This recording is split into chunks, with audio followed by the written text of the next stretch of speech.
to you live from EverMedia Studios in Los Angeles. This is EverTalk Live.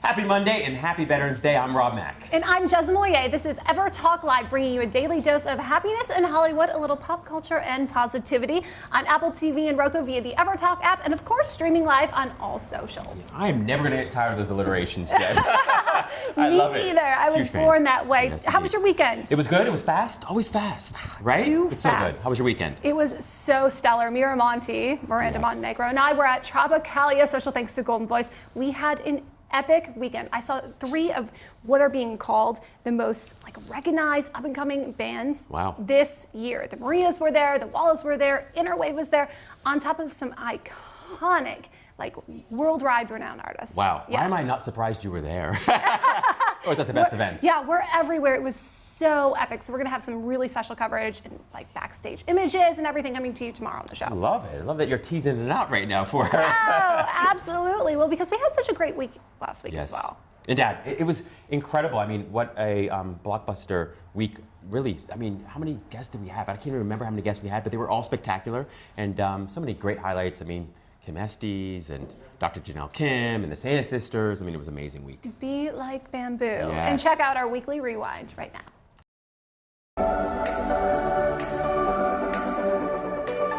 Coming to you from the EverMedia Studios in Los Angeles, I'm Nicole Maddox, and this is EverTalk Live.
Wow. So that all happened last week, Jez.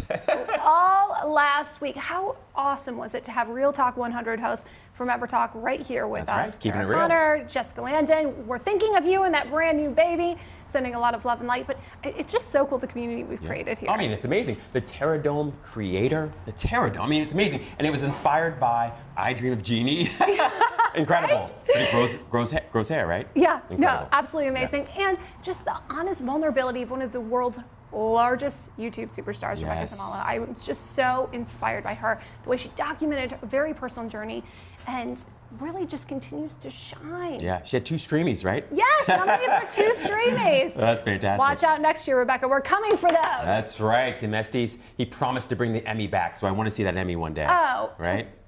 You know when you're going to see that Emmy? Yes. When we're holding it in our That's own right, hands, Jez, that's Rob, for Best Digital Daytime Talk Show. There you go. I love it. Yeah, Setting right in intentions. line Exactly. with Red Table Talks and our competitor, Jada Pinkett. Absolutely. We love you, absolutely. Jada. Shout out Ella Racketen and the rest of the crew there, right? Yes. Right? Oh, it's just been an epic week. And we've got a great week in store for us. We do have a great week. I'm so excited for the guest today and the rest of the week. I mean, it's incredible that I learned so much from every single guest we have on, right?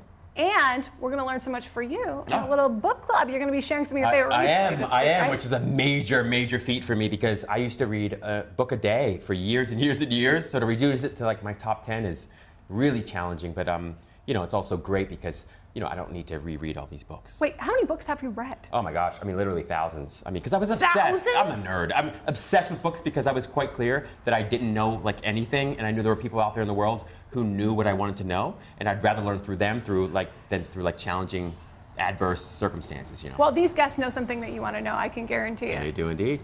Good morning, everyone. Back in the studio. We're so excited to have you here with us today. Good morning. Hello. Good morning.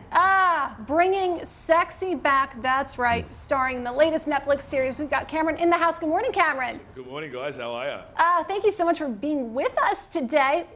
On EverTalk Live, we want to know, how do you wake up and stay woke in your life? Oh my God. Well, I wake up early before everybody else, pretty much. I like to meditate, I like recite my life mantra, like what I want to get out of my life, and then what I want to get out of my day, and then put it all into action, pretty much. Oh, I love that. So, what are you most committed to getting out of your life?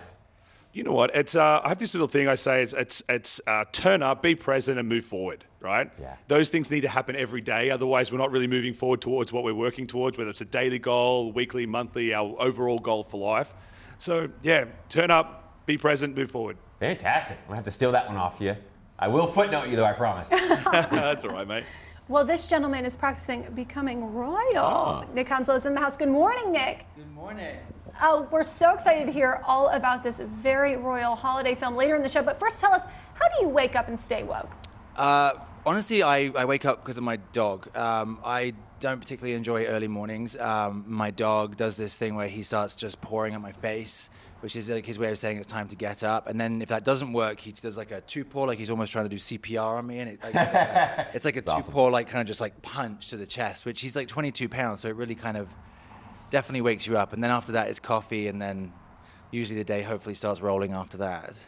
I love it. He helps resuscitate you there, huh? Yeah, exactly. That's awesome.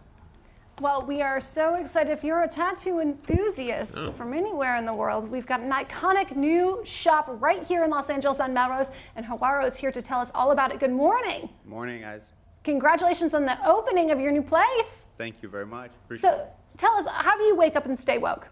Well, I start my day by 5 a.m., hit the gym, and get back home, plan my schedule for the day. I'm managing around 65 different artists, so I have to plan the entire day, and then I get to it. That's fantastic. 5 a.m. So what kind of workout do you do at 5 a.m.? I start by like doing 45 minutes of cardio, and then I do a muscle group, and then I hit the gym again around 7 or 8 p.m. Fantastic. So you do a little fasting cardio? Exactly. Yeah. A little bit of coffee, and then the treadmill. Well, thanks so much for being with us. I am beyond honored to welcome some of the creative genius behind an incredibly groundbreaking, fantastical film, Rocket Man. Good morning, gentlemen. Morning. Hi. Hi. So, Chris, I am so excited. Marcus, thank you so much for being with us. We want to know all about how you contributed to the show as both production designers and editors. But first, we want to know, how do creatives like you wake up and stay woke? Not quite as energetic as it is over here. I mean, I can tell right now. it sort of depends, doesn't it, in terms of what we're working on at a time. Obviously, if we're on a film project, you have to be up on location or in the studio for pretty early in the morning, at least 7. So it doesn't dictate that you get up very early, but generally you don't have time to go and exercise before, or you'd have to get up at 4. I'm sure it's possible, but we're not. Well, I live in London, so at the moment it doesn't get light until about 8:30 a.m. So getting up at 5 would be like getting up in the middle of the night. So I wake up when my kids jump on top of me in the morning, and I wake up when they wake up, and then we start the day basically. It's mainly coffee, isn't it? Coffee and and then Occasionally I do a bit, but very rare. Wow, everything you're doing is apparently working. Thank you. Yeah, absolutely. Well, thank you all so much for being with us. We look forward to continuing the conversation later in the show. Man, I feel I'm on that. It's crazy because when you wake up and it's dark, and then you get done working and you go to bed and it's dark, it can be a little tough. It right? is a struggle. Yeah, The yeah. struggle is real. I can't believe it's like Man Crush Monday around here. It is. It's interesting, isn't it? All men today. All men today, not intentionally, but I'm excited about Yes, this. indeed. Absolutely. Indeed. Happy Veterans Day as well. Can't believe it's Veterans Day Yeah. again. I mean, unbelievable how quickly the sort of year blows by. My dad's a vet, so happy Veterans Day, Dad. You know, it's so interesting. I was thinking today all the things that I've learned from my parents. You know, and you know, as a veteran, my dad, you know, he was in the Navy, and he was just a guy of discipline. Both my parents are. You know, they wake up, you know, pretty early, and they get dressed right away, and they go about their day. And it's one of the things I think I sort of value most about my parents. And it brought me around to sort of remembering the difference between sort of approach goals and avoidance goals. So in positive psychology, we talk a lot about the difference between sort of goals that are motivated from a place of fear versus ones that are motivated from a place of love or positivity. And ideally, you know, you use both in your lives, but ideally you want to be optimizing for approach goals. So it's really about reframing, but it's about coming from a place of sort of inspiration instead of desperation. So break that down to me, Yeah. the 101 on that. Yeah, so I had, so growing up, I ran cross country, and I had a friend, Billy Beck. He's now Tony Robbins' personal trainer. So Billy Beck, his dad was like this incredible boxer, and his dad used to like basically tie like meat, like raw meat, yeah, to his waist, and he'd have a dog run after him. No. So Billy got really fast, really quick. That's an avoidance goal, right? So the dog's chasing you, right? The approach goal is sort of more something that sort of inspires you. So instead of talking about, for instance, like losing weight, you might talk about the ways in which you want to create optimal health or a beautiful body, but it's something that you feel excited about pursuing, not something you dread doing. That's kind of the Like difference. we're saying, I want to get out of debt. Yes. Or I want to be rich. There you go. Exactly. Got it. One makes you feel really excited, the other one's just super annoying. And there's lots of theories about the ways in which sort of like avoidance goals and like setting avoidance goals actually leads to procrastination. Because like, I mean, who's inspired to get out of debt? Nobody really is. You know, you just do it because you feel like you have to. Right? Yeah, it's not nearly exciting. Yeah. Well, happy 11/11 as well. I know. So tell me about this, Jez. I know that there's a connection here between like 11/11 and Veterans Day, and I think 11/11 is supposed to be like serendipitous. A little bit. So Yeah. do you ever just see the numbers 11/11? I do, mostly on Instagram, from people who have captured pictures of. It's interesting. So Yeah. 11/11 speaks to a lot of people worldwide. Some people see 222 or 333. For me personally, 11/11 is a number that speaks to me. Even our dear friend Ian Sassoon has Yes. 11/11 tattooed on her arm. Oh, wow. And it can mean so many things to so many different people. And by no means am I an expert, but I did think it was really interesting because today on Veterans Day, which is 11/11, they were talking about really using that time as a cue to honor and remember those who have passed. And some say that might be them sending you a message. Oh, wow. Now, the message isn't 11/11 by any means, but the message is being conscious of your thoughts, conscious of your surroundings, and what you're calling into your life, and the past, blah, blah, blah, blah, the people you love who have passed, or your angels. Maybe they're using that time for you really to be cued on what wow. you're thinking about consciously and what you're manifesting into your life. Wow, that's pretty Right? fascinating. Have you ever received a reading like that, like where you sort of communicated with somebody that had passed? I made a mean, transition? I'm open to opportunity, but no, Not so much, yeah. I can't say I really have. But I do see that number often. And other people have said that that's Archangel Michael actually speaking I've to heard you. of that. Wow, that's interesting. I'm gonna have to do a lot more research about this. I mean, it's so interesting. I think in LA, it's sort of common language and common sort of conversation around 11/11, what the numbers mean. And before this, to be honest with you, I didn't know a whole lot about any of it. So thanks for the education today, Jess, as always. Absolutely. Well, we have some very exciting guests coming up. We got the creative genius of Rocket Man back in the studio. Good morning, guys. We're really excited for this conversation. Be sure to stay tuned. We'll be right back with more on EverTalk Live. Where can you watch the stories of people changing the world? EverTalk TV, the Netflix of talk.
I can say to you guys is remember you are not alone. It's that simple. Just keep remembering you are not alone.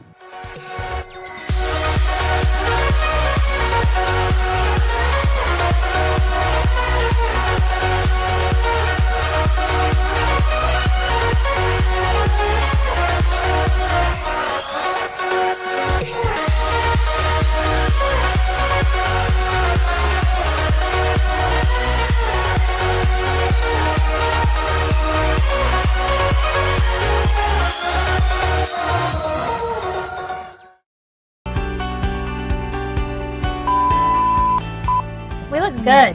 No, you look good. All of us. We are so hot and humble. You know me, I gotta follow the light. Yeah, girl. It's all about that light. I saw that light over there. I said, this must be my light. What are we doing? You laugh, you story. Our producer's messing up the set. Security. Thank you. That was awesome. I was like, are we going into infomercial already?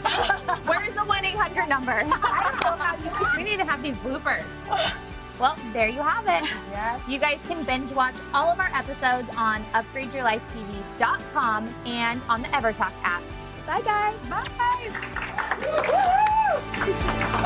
EverTalk is hashtag community powered, so we are excited to offer you a free 30-day subscription to explore the talk shows that will bring you timeless entertainment and evergreen conversations that will inspire, uplift, and empower you anytime, anywhere at EverTalk TV.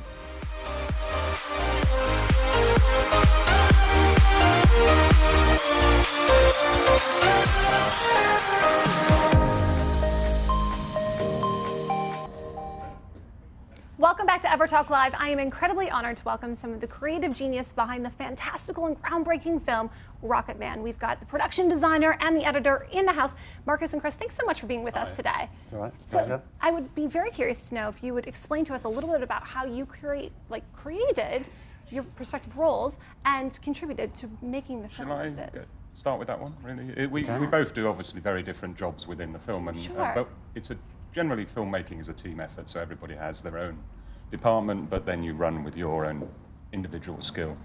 So my job's really, in its simplest form, is the visual look at the film in terms of set design, set dressing, and generally the appearance of the practical bits of the film. And I usually start by getting into you're reading the script, then getting into the project and doing a bit more research. And the great thing about Rocket Man with Elton, there's some great material that you can look back on. So you sort of bury yourself in the project, and from that you start to pick away at the bits that you want to recreate. You know which sets you need to produce because of the script, and then you just start sort of drawing, laying them out and designing them, really. But the production was spanning 4 decades of Elton's life. Was that a challenge for either of you? Yeah, I mean, it's a big challenge, obviously, because you've got to try and show that in the look of the film as it progresses, but also you've got to, basically all the actual filming, barring some stock footage, was all filmed in and around London. So, the bits that hopefully feel like LA were in fact sort of London, not even in midsummer. Secret. That should have been a we're getting all the trade secrets now. I think the secret's already out. Didn't actually go to LA. Yeah, no, we didn't. Well, before we continue the conversation, let's look at a trailer for the film Rocket Man.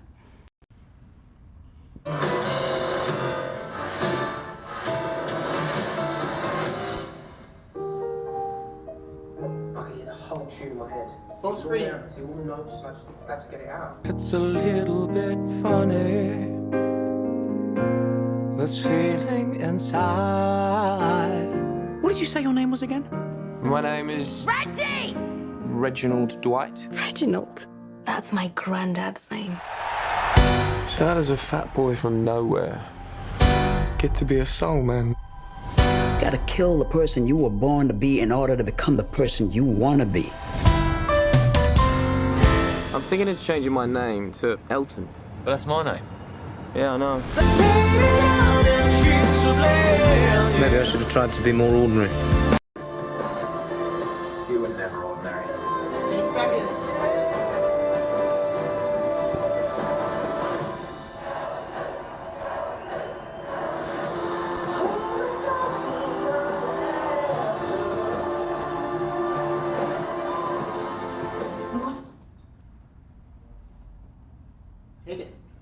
mean, just spectacular. Just love this. So of course it's Elton John. Who doesn't love Elton John, right? Yeah, absolutely. What do you guys love most about this film? Shall I Yeah, you answer take that? that.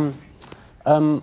What I loved about it, I mean, I'm the editor of the film, so obviously my role was a little bit later in the process, like during the shooting and after the shooting, and right up to when the film is finished, you know, release. But the best thing about it is the combination of this true life story and the fantasy, which is quite unusual in terms of, you know, in the cinema, and that's what I loved about it most. And we also had an opportunity to re-record all the songs with Taron, who was playing Elton, singing them, and not just re-singing all of the songs, but also we re-orchestrated them, reworked the arrangements. So we had a lot of room to artistic license, essentially, within the film. And because it was fantastical as well, we could play with a lot of things. I'm very curious, how did the music really affect the narrative from your perspective? I mean, it's crucial, isn't it, really? I mean, in terms of the way, I mean, that's the clever bit about the script, really. It takes, you know, I mean, it uses the tracks or the music to actually explain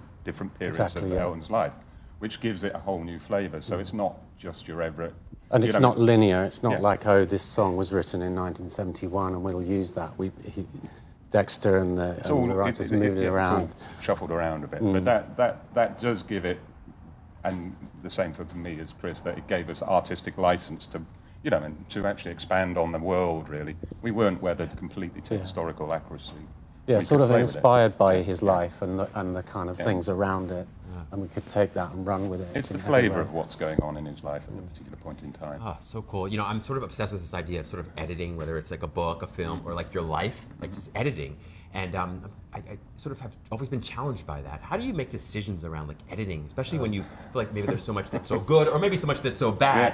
How do you come to that conclusion of what to keep and what to? Well, it's a long process. It takes about 9-10 months to finish a movie, so it's a slow process of it's a bit like weeding a garden in some ways. You weed out the stuff that isn't as good, but also it's primarily about the story that you're telling and all of the decisions you make to do with what's in the film, i.e. what scenes are in, even what lines of dialogue are in. You make that decision based on the story you're trying to tell, i.e. what you're trying to communicate, and that's how you do it. And it's a slow process, and it's not just myself, it's myself, director, in this case, who was Dexter Fletcher was the director, the producers, everyone. Marcus came in, would watch the film quite a lot during the editing, and you get feedback from people, and then you sort of then get confirmation of your own feelings about it. So yes, it's a difficult long process, because obviously when you shoot stuff, there is always material that doesn't actually make it into the edit, but that's part of the process, really. Yeah, I mean, sometimes it's because it just something didn't work out on the day, like the something wasn't quite right, that maybe the acting wasn't as good in that scene, or the casting or something, and then it just isn't good enough to be in the movie. Looking from the outside, I thought one of the biggest challenges was the fact that you've got some high energy pieces of scenery scenes, and then it slows down and goes into the low energy. So it's trying to keep the energy up and the interest up throughout the film. So I thought that was a tricky challenge for. That was the thing. It's because it had a combination of the fantastical and the musical, but also a kind of kitchen sink drama about Elton's life and his childhood, and you couldn't stay in that world for too long. You had to keep in the musical world, which meant cutting things out, tightening them, but also adding more music and adding all the elements from the sort of more musical, fantastical part sections into the sort of more lower energy things to sort of unify it. I'm very curious. I mean, you're responsible for editing some Oscar award-winning films, some of the most groundbreaking films of our time. What was your personal journey like to finding the success in Hollywood that you had? Really? Hollywood, I don't know about Hollywood. But yeah, I suppose Weirdly, we both started together. Yes, I've known Mark for a long time, a long time. A long time. I suppose you just... I'm into movies. I always loved movies. From a kid, I loved movies, and I loved the structure and how they work and the way that you tell stories within movies, and so I just was always interested in that. And there may be one film you remember watching as a child, either of you, that you thought, this really resonates with me, this is going to be what I do when I grow up? Yeah, in many ways, no. But I think maybe for you. But I mean, it was things like I grew up. I mean, when I was younger, certainly in the UK, there was so few channels, so you didn't really have control over what you watched. But on a Friday night, there was always Hammer House of Horror, those sort of things, which are very On TV, British, yeah. which sort of infused my. I don't know. I suppose when I saw, weirdly, I don't know that I thought, I want to do that, because I never thought it would be possible. But when I saw Jaws. For the first time, which was the first big blockbuster. I thought, oh wow, that's a different kind of movie, and I was interested in that, and I suppose that was the thing. It was an exciting time, that really. And so for us coming from the UK, obviously if you live in LA, film is everywhere, isn't it? The media is everywhere. For us, and certainly where I grew up and everything, you didn't know anything about it at all. It was suddenly finding these opportunities, a bit of luck that gets you. And TV was much more of the thing. Really? Yeah. Yeah. So definitely. We're just lucky. Really. So you had to actively seek them out. Was there anything that you discovered along the way that was sort of like a little tip or trick that you learned in terms of seeking out I think the only thing that I would ever say, it's hard to get in and hard get the opportunity. If you get the opportunity, you just have to go for it flat out. You have to commit completely to it. I went to film school and learnt, but I actually really learnt after I left. In the real world, jobs, making tea. Started making tea and doing all of the terrible jobs. Exciting things. Exciting things. Still making tea now, but it's another matter. Pretty good tea though. It adds to the gravitas. Yes, exactly. Right? So what's next for both of you? I'm sort of tentatively doing some on a project at the moment, the Little Shop of Horrors, but we're not sure whether when that actually comes into fruition. And I'm actually doing a TV series with Steve McQueen. we kind of heard of him. The 12 Years a Slave director, which is a departure for him as well, actually. So we'll see how that works out, really. I got a feeling it's going to work out. I'm so excited to continue to watch the incredible stories and films that you both bring to this world. Thank you for sharing your light and your time and your talent with us. Stay tuned. We'll be back for more on EverTalk Live. Thank you. Watch the stories of people changing the world. EverTalk TV, the Netflix of talk.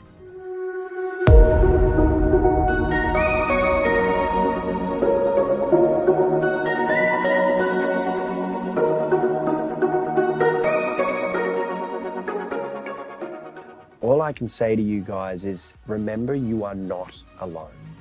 It's that simple. Just keep remembering you are not alone.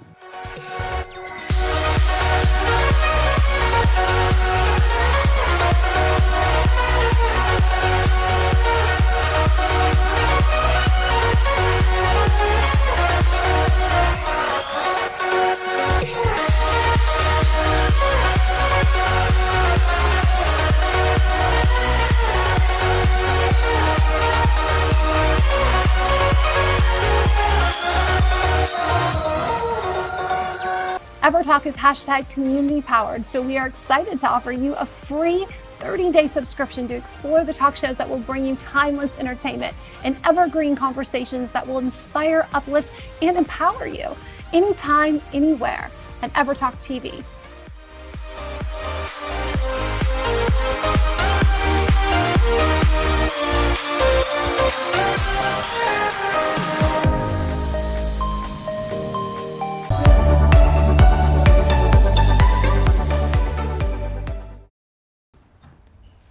Live from Los Angeles, welcome back to EverTalk Live. Today, we are bringing sexy back. Well, I don't know about me, but this guy is. Cameron Burns is in the house, hot off of the Netflix series Bringing Sexy Back. I'm so excited about this. Look, I can't tell you, it's a dream come true. It's like something I've always wanted to do. Streaming in 190 countries worldwide. I couldn't even name that many countries. That's unbelievable. Yeah, when people write to me in Chinese, I can't write back. It's awesome. Your friends must rib you a lot, huh? Bringing Sexy Back and all the time. Yeah. And do you know what? When they post things, They put these little hashtag bringing sexy back on their own post. Yeah. They know taking a dig at me. I'm sure. awesome. Well, you must be incredibly excited. Transformation expert, Australia's biggest loser. What was your journey, your personal journey to becoming this expert that you are? Do you know what? I lived in the farmland in Australia, right? So I lived rural. We're always, my mum had me playing 3 sports, 2 instruments. She kept us busy. So I guess as I got older, I just kept playing sport and gym, and it all sort of meshed into one.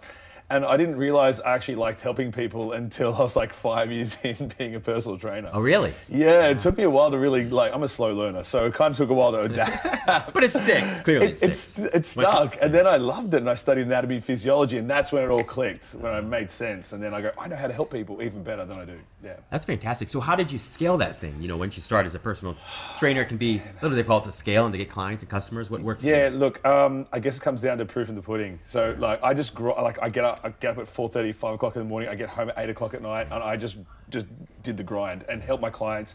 Transformation spoke for itself, and then I started training celebrities. They started asking me to do things for them, and I started working for Men's Health magazine, doing their covers and editorials, and it sort of just went from there to the point where I had to actually build an online program because people kept asking for it. Hey, can you give me this? I want that training. Can I get bigger arms? I'm like, oh my God, I'm going crazy. I can't keep doing this. So I built this whole platform of all stuff that helps people. So I'm strong, but I'm not that strong. Right. Let's take a look at the platform and bringing sexy back. Sure.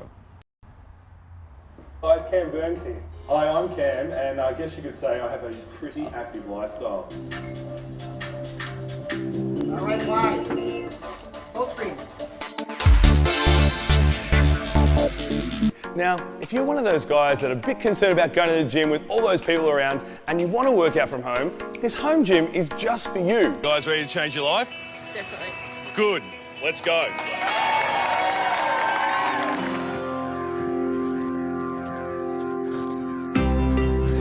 I'm right here, right next to you the whole way. I am pleased to announce that you've gone from morbidly obese all the way down to the healthy weight range. That's amazing. Oh, wow. That is not easy to achieve, and you have worked so hard to get there in such a short period of time. You are now going to live a very healthy and long life with your family, your lovely family. Oh, so awesome. So, having done a little unscripted TV myself, I've been surprised sort of about lots of things with the particular shows. What surprised you most about doing this show? Anything that was unexpected? I wasn't with them the whole time, right? So I'd moved into their house, I pulled their life apart, restructure and reprogram their brain, and then I'd leave them. And the funny thing is being a face-to-face trainer, working with celebrities on like every day, and then leaving these people to go and do it on their own, they actually did it because they didn't have someone there pushing. They had to get up every morning and do it. It wasn't like if they didn't do it, then no one's going to be there to make them do it. That is revolutionary, actually, right? Because most of us left our own devices, we don't do it. Yeah, it's called willpower. Yes. I love that you say be fit and well for you, but what do you really mean by that? Look, at the end of the day, it doesn't matter whether you're hiring a trainer or going to a yoga class, the onus is on yourself, right? You've got to turn up, you've got to be present, you've got to move forward in that class and do something a little bit more outside the comfort zone so you progress. Otherwise, we're really staying the same, and before you know it, becomes this routine, this very mundane routine which we don't enjoy doing, which I heard you talking about before. Yeah. Like, you've got to enjoy it. So the thing is push yourself every day, just a little bit more. I'll do those few extra reps, I'll squeeze that core a little harder. It's got to be that commitment. But how many people really enjoy it? Sometimes it feels like it's a full-time job to try and be fit.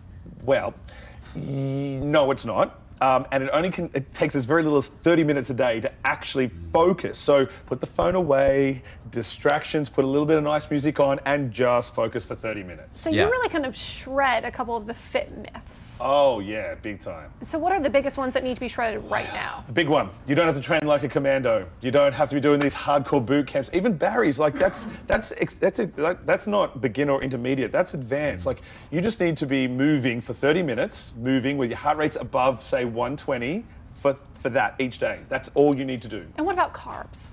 Oh, okay. So that's this contention point where everyone says no carbs after 5, right? Like, and they're like, no, you can, of course you can. Well, science has proven that your body releases insulin when you eat carbohydrates, right? So it unlocks the cells to your brain, your muscle, and your fat. Now, if you're eating carbs late at night and you're not active, you're sitting on the lounge, Netflix, maybe chill, whatever. The bar with the bread basket. Yes, exactly. Well, you're not using up the carbohydrates. It's in your bloodstream, right? It's there. It's sitting there ready to get used. And if you don't burn it up, where does it go? Goes to the hips. Goes to the hips. So bodybuilders had it right. Always have. No carbs after 5 if you're trying to lose weight or maintaining a body fat percentage that's healthy.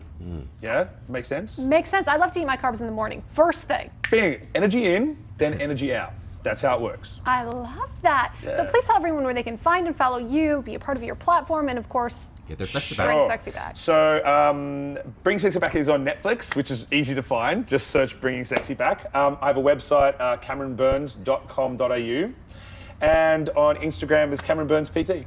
That's awesome. Thank you so much, Cameron. We appreciate you. No. Stay tuned, back with more on EverTalk Live.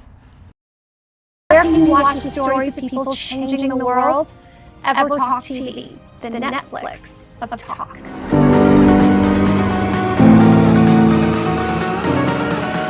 You have 5 people that are the wind beneath your wings and in creating your legacy. Wow. Wow. That is... They can be living or past. I know. This is like, I don't want to cry. Like seriously, it's like there's a joy. No, it's like, you feel it right here. It's like, oh man, this is really tough for me. I have to say, Elaine McMahon, Howard,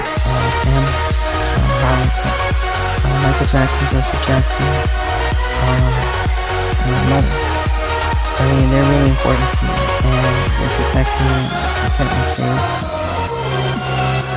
EverTalk is #community powered, so we are excited to offer you community powered. So we are excited to offer you for the talk shows that will bring you timeless entertainment, for the talk shows that will bring conversations that will inspire, and evergreen conversations that will inspire, uplift, anywhere, and empower you. EverTalk TV, anytime, anywhere, at EverTalk TV.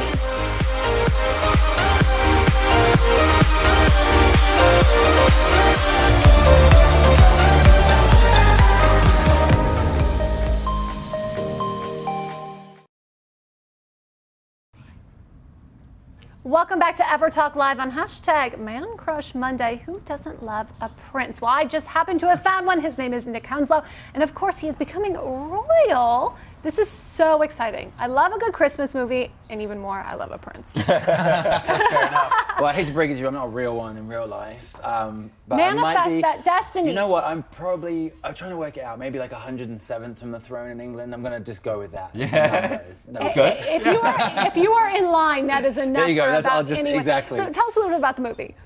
So we actually did the first movie last year, and then it did so well that they greenlit a sequel. So the first movie was Christmas with a Prince, which was written on based on a book. I had no idea how big these holiday movies are over here. Like all of my friends over here were like, "What?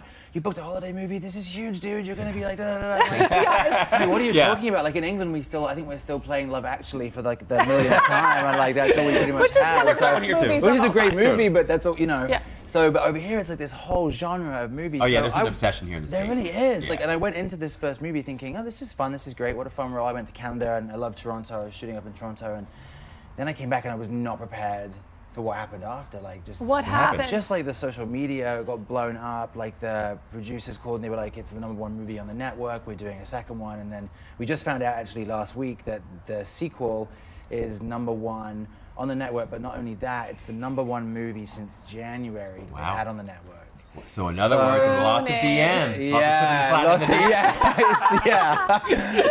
some great and some not so great. Yeah, but it's great. So there's now talk of possibly setting up the third, so we get the trilogy, the box set. Now, is there anything you did to prepare for the role of being a prince? I had to. So I've been here now for a few years. So I had to, because my mum and my dad always make fun of my accent now on the phone, because they're like, you sound Australian, and I'm like, you know, I've never even been there, but I think with the American inflections, like American inflections with a British accent, you get, I think, Australian somewhere in the middle, and so I really had to work on bringing my accent back. So I actually got a dialect coach to help me because I got so just like Americanized a bit. You know, my inflections had changed, so I had to work on that. That's fascinating. So yeah. Yeah. So what was your journey like, you know, to Hollywood? I mean, how did you start as an actor? When did you first fall in love with it? I started modeling in London when I was 17, mostly in Europe, but around the time when I modeled, it was that whole skinny waif, you know, the guys kind of looked like guys, but not really, and I wasn't really that. Like I played rugby in school, like I was always a bit bigger, and I think the American market kind of grabbed me, and I did like Abercrombie, Tommy Hilfiger, like all that kind of stuff, and that brought me over here. My first job in LA was Bloomingdale's for a week shooting up in the hills, and I was like, what is this place? Like, it's amazing. Like, what is it about this place that you really kind of fell in love with? I think just sunshine, because we don't have any of that. Right? Like, I was like, it's like this every day. And that was the start of it, really. Like, I did a fashion show for the Oscars, and these managers came up to me and they were like, you know, you look like this guy that's on Days of Our Lives, but he's leaving, and they want to replace him with someone that looks like him. And I'm like, that happened? Okay, cool. And before I knew it, I was at NBC Studios screen testing for that role, and it all kind of snowballed from there. So I've never even been on one audition in the UK. It just kind of happened here first. But what do you find most rewarding about what you do? Obviously, it's all fun when you're a prince, but what is truly rewarding about it? Honestly, the most amazing thing is being able to give back, and also, I mean, I'm sure you guys experience this from social media. You do touch people, and unexpectedly, like the first movie we did last year, it's set in a children's ward. So I had a lot of parents that were like, your movie was so heartwarming. You know, our child is in hospital over Christmas, and they played the movie in the ward. And that was so awesome. And she was like, you know, it was so lovely to get those messages. Like, your movie really made us laugh, made us cry. And all the kids in the ward loved watching it because they were watching other kids on TV and, you know, that couldn't go home for Christmas. So that was amazing, unexpected and amazing. Well, let's take a look at the trailer for Christmas with a Prince. I know, I'm late. I'll be in the car in 5 minutes. Tasha, don't miss your flight. Full screen. Vandaline. Prince Alexander, how wonderful it is to see you. I'd heard you've met someone. I've got everything, and I will be on the plane in minutes. Not a royal, though, as I understand. She is not. Can you please call Alec and let him know that they're detaining me? Her qualities far exceed rank and title. Looks like Vandaline made the request. Will you do me the honor of being my wife? Yes. She said yes.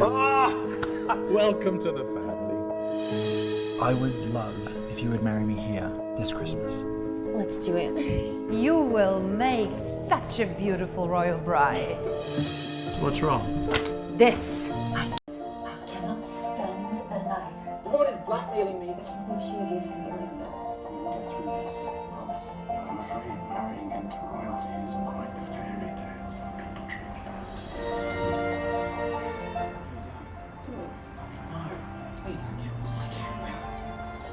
I'm willing anything to get what I want. Like what?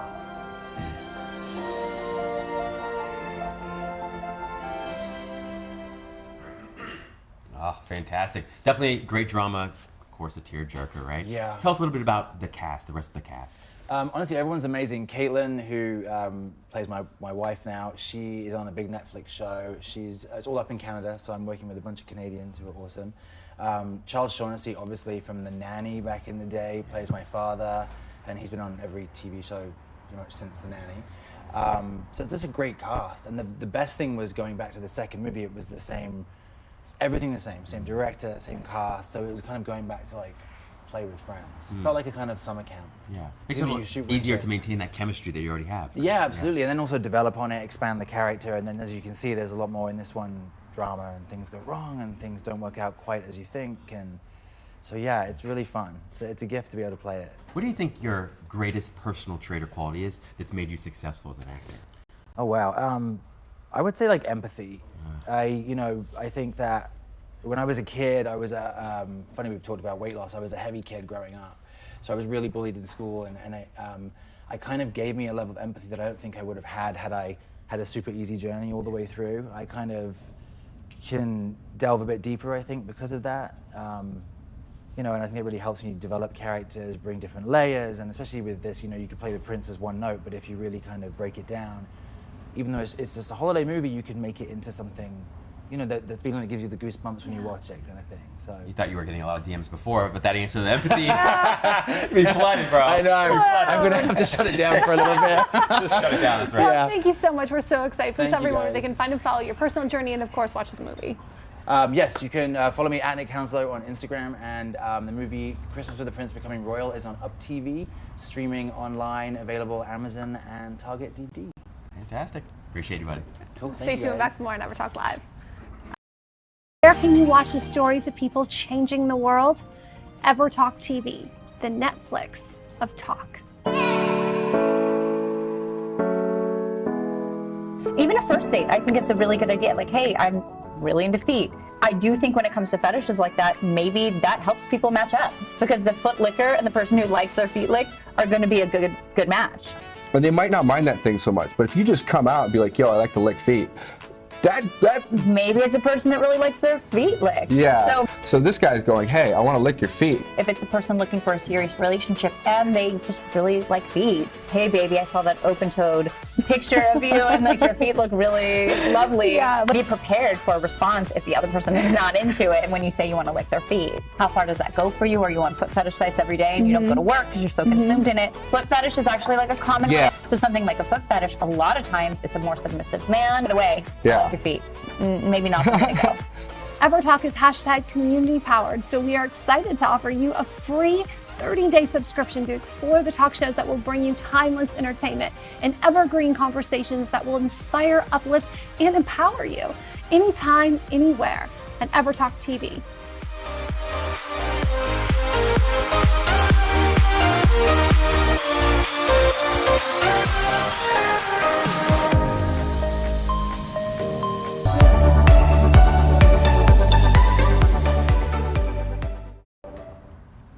Welcome back to EverTalk Live. We are here with the founder and owner of Iron and Ink, one of the hottest new tattoo shops right here on Melrose Avenue. Thanks so much for being with us, Joao. Thanks for So having me. tell us a little bit about what makes this Iron and Ink so unique.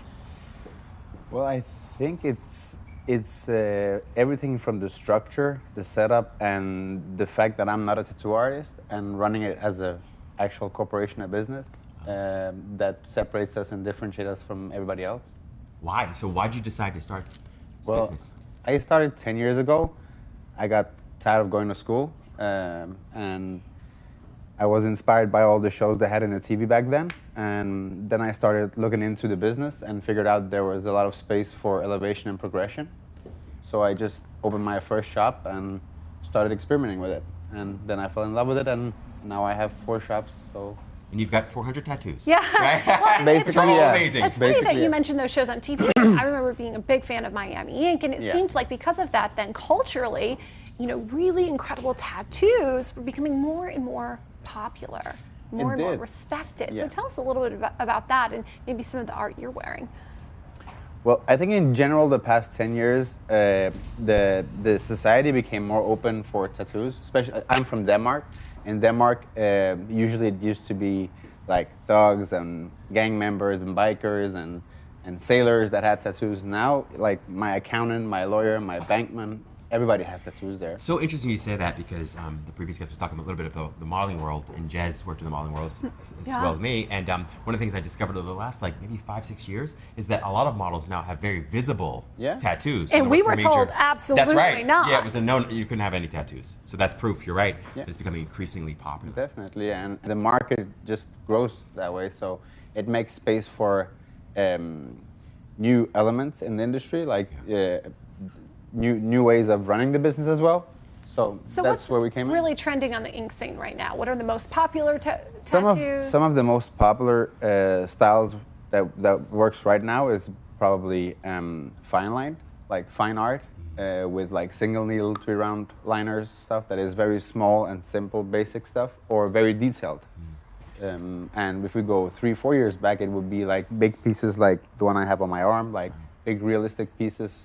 So it's changing from time to time because the artists start to experiment with how to work with the needle, and they develop new skill sets, and then they develop new styles as well. Do you ever receive a tattoo request that you just simply can't honor? Yeah, we do. We get a lot of those. Yeah, Really? And we have a lot of clients that we refuse to tattoo because I think that they take like spontaneous decisions that are not well considered, and for me, it's a permanent signature. You know, like it's the most permanent investment you do in life. Yeah, is getting a tattoo. So if somebody comes in like 3 sheets to the wind, you can't. Yeah, exactly. Is that how you decide? I mean, how do you make that decision? How I decide if I want to tattoo them or not? Yeah. Well, if they come in and want to put, let's say, like a big lettering across their face, I wouldn't do it. Or if they bring in an idea and it's a good idea, but the way they want to put it up or set it on the skin, that wouldn't work. I'm going to try to educate them and explain them in how to get it like in the best way possible to have a good investment in themselves. Love that. Yeah. So what kind of specific things are you looking for in the artists that you hire? You mentioned you had 65 of them. Yeah.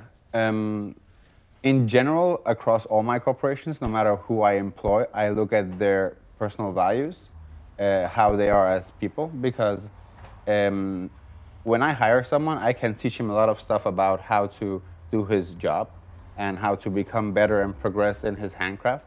But I can't teach them to be better people or better, like have a better personality. So I look into both elements. So when I choose someone, it's based on both their personality and their values, and they have to match with the ones I have in my company, and also on their skill set. So if somebody is looking for a tattoo artist, what skill set or traits should they really be looking for? I think one of the most important things you should look for when you're searching for an artist is their healed work, because a lot of work can look good fresh, and you have to look at their healed work because that's how it's going to look after 1 year or after 2 years. So that's one of the important elements, and that's why I think it's also important as a shop owner or as any other shops around the world should be posting more of their heel work, because that's how it's going to look when it's finally done. So tell us a little bit about your opening party, some of your clients. We open on the 18th of October, and opening parties here are very different from what we're used to in Denmark. It's much more, a little bit more wild than we're used to. And we had, yeah, and we had a lot of different people coming by, like influencers and some musicians and celebrities, and we have all kind of clients. I have a lot of regular people, like I have high-profile people. I have a lot of celebrities, and especially in Europe, we have a lot of rappers, high-profile athletes. Rappers. Do you notice sort of a dramatic difference between the tattoos that people request, like let's say in Denmark versus LA? Not necessarily. There are a lot of, since there are more people here than we have in Denmark, the traffic is way bigger, and then we're located on Melrose, so we have a lot of walk-in traffic. People coming in to get a lot of small stuff. Why Melrose, though? Because if people aren't living in Los Angeles, they might not realize what the kind of neighborhood you're in. Well, I think pretty much everyone in Europe knows about Melrose, but I was here 5 years ago, and I was looking at the exact spot where I have my shop right now, and I just fell in love with the area. I think like even in Europe we have that American dream thing, so I fell in love with it, and I started looking into like everything it required to build up a corporation here and get my visa and everything last year. And then in June, they contacted me, the former owners of the shop, and told me like they wanted to leave the location and offered me to buy them out. So that was like my golden opportunity. It's a beautiful neighborhood. Yeah. I love it there. It's I really think it's nice. interesting that you mentioned the American dream. Yeah. Is this your dream? Well, I think my dream is to be able to put a big impact on all the people that I work with, because in general in the tattoo industry, they are very they were hooked on the traditional mindset that they grew up with in the whole industry, and I'm trying to put my impact, and I did that in Denmark and in Europe. We developed a whole new industry and new ways of thinking in the industry, and that's what I'm trying to bring here, and I think that's a part of my dream. Super inspiring. Thank you very much. Absolutely. Please tell everyone where they can find and follow you, come to the shop. The shop is on Melrose Avenue, 7365. I have to say it opposite here. 7365 Melrose Avenue, and I'm on Instagram. It's HAWAROS, Havaros, and I'm always available there. Fantastic. Oh, awesome. Stay tuned. We're back for more at EverTalk Live. So what? One more question. Go ahead, one more question, please. One more question. I've got to ask. What is this? Which one of them? This one right here. That one is a skull with a rose. I'm actually getting all this arm removed right now with a laser. Yeah, I just had my hand removed. get it last redone? year. No, I'm just gonna remove it. I don't even know exactly why I decided to do it. I just got tired of having both arms, so I decided to remove this one, and I might do something new later on. But yeah, then I have one that I regret, which is my ex-girlfriend's name. How often does that happen? It's a required, everybody's gonna have at least one. I think that was the main reason for starting removing everything on this arm. So. Really? Yeah. But once you've removed, then can you tattoo over? You can tattoo over if you choose a proper place to get your tattoo removal, and they have a decent laser, then you can definitely redo it again. And what does this say? This one says family is everything. Yeah. Family is everything. It is everything. I came to Denmark as 3 years old as a Syrian refugee, so I started from nothing with my family and enjoy all my victories and any kind of success I achieve in life with my family. So. Oh, That's I love fantastic. that. Absolutely, super cool. So what's been the hardest part about running this business? Has it been sort of finding the talent? Is it The hardest part was being accepted by everyone in the industry because I'm not a tattoo artist. So I had a really hard time like building up my own name and being accepted. But some of those people who were being like laughing at me back then are on my payroll now. So it works. Yeah, to sign it their works. checks. Definitely. Yeah, win-win. Well, thank you so much. Stay tuned with us Thank for you more for at having EverTalk Live.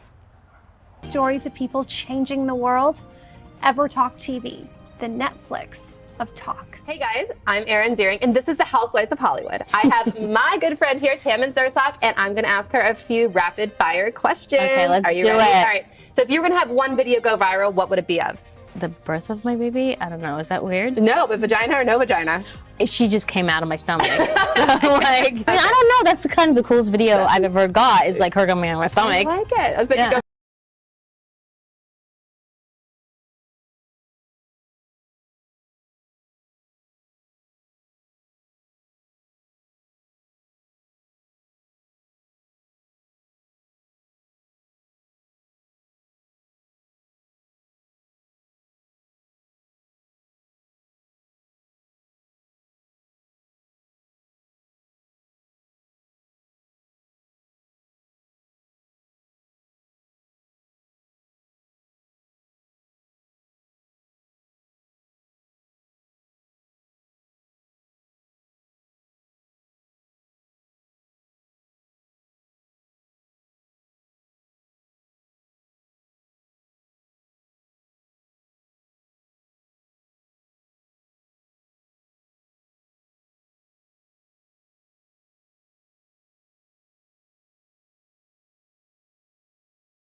Viral then.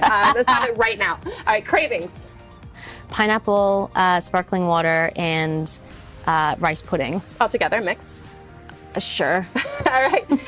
What is the most nostalgic thing to you? My parents. I like that. It's so Yeah, sweet. their smell. When's it okay to lie? To your child about Christmas. Elf on the shelf. I'm like, oh. It's all good. Is make sure to tune in, watch my episode with Tammin talking all about pregnancy sex. It's gonna be good. Bye. EverTalk is hashtag community powered, so we are excited to offer you a free 30-day subscription to explore the talk shows that will bring you timeless entertainment and evergreen conversations that will inspire, uplift, and empower you anytime, anywhere at EverTalk TV.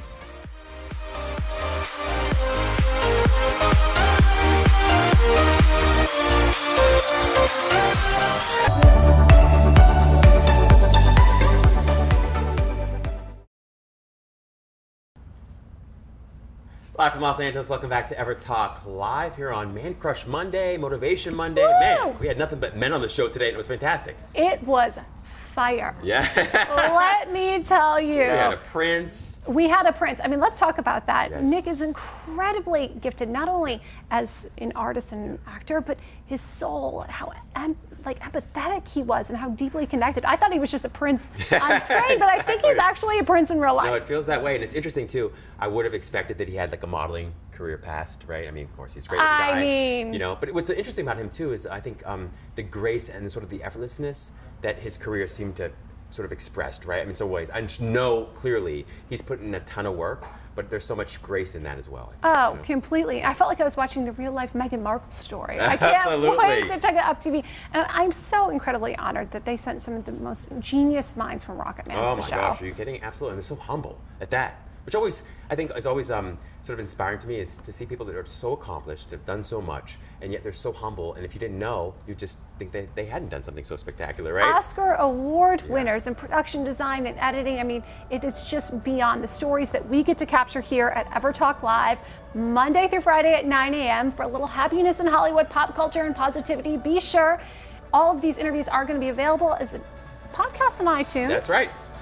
And EverTalk TV on Apple TV and Roku. It's available everywhere. So send us a message, DM us. We're open to receiving.